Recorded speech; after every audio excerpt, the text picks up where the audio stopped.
Halo semuanya, di sini saya akan menjelaskan mengenai yuk kenali dan kelola stresmu.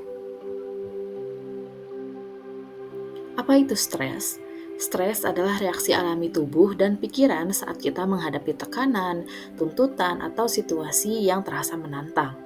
Sumber stres terjadi dari berbagai hal. Yang pertama, ada tekanan akademik, hubungan sosial, keluarga, dan juga media sosial. Kemudian, emosi apa saja sih yang biasanya muncul ketika kita mengalami stres? Yang pertama ada marah, sedih, cemas, dan hampa. Selanjutnya, kita akan mengenali tentang tanda mengalami stres. Tanda mengalami stres terdiri dari 3 tanda. Yang pertama ada tanda emosional, di mana seseorang cenderung mudah marah, putus asa, cemas berlebihan, dan menangis tanpa alasan. Kemudian tanda fisiknya, seseorang biasanya mengalami pusing atau sakit kepala, susah tidur, kemudian mudah lelah, dan juga jantung berdebar atau bahkan sakit perut. Kemudian tanda dari perilakunya, seseorang cenderung menarik diri, malas belajar, kehilangan nafsu makan, atau justru kelebihan, dan juga lari dari kenyataan. Nah, sekarang yuk kita coba ketahui cara efektif untuk mengelola stres.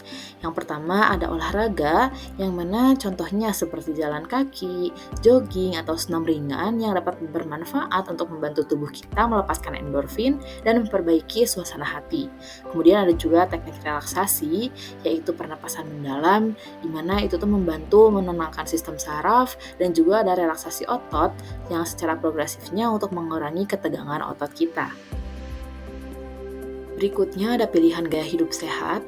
Yang pertama ada pola makan seimbang yang tentunya sangat penting bagi tubuh kita memiliki nutrisi yang sangat tepat gitu agar kesehatan mental kita tetap terjaga.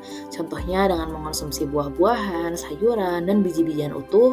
Kemudian dengan tidur secara cukup sekitar 7-9 jam per malam. Dengan tipsnya biasanya bisa dengan membuat rutinitas tidur, menghindari screen time sebelum tidur. Nah, selain dari pilihan gaya hidup sehat, ada juga membangun sistem dukungan, yang mana sistem dukungan ini bisa berasal dari dua sisi, yaitu dukungan sosial, di mana seseorang tentunya perlu gitu ya untuk berbicara dengan teman, sahabat, atau keluarga terdekatnya. Kemudian yang selanjutnya ada bantuan profesional, ketika seseorang harus mengetahui gitu ya, kapan waktu yang tepat untuk mencari terapi bagi dirinya, atau konseling misalnya, dan juga mendapatkan manfaat dari dukungan profesional itu sendiri. Nah, kemudian bagaimana sih untuk membuat rencana manajemen stres pribadi? Yang pertama ada dukungan sosial dengan mengidentifikasi pemicu stres dan juga gejala pribadi yang dirasakan. Kemudian ada menerapkan strategi dengan berolahraga misalnya, relaksasi dan juga manajemen waktu. Kemudian ada rencana aksi, menetapkan tujuan untuk mengurangi stres. Dan yang terakhir ada tinjau dan sesuaikan, yaitu mengevaluasi kemajuan secara rutin dan juga membuat penyesuaian jika memangnya dirasa diperlukan seperti itu. Mungkin sekian yang bisa saya sampaikan. Terima kasih, sampai jumpa di video selanjutnya.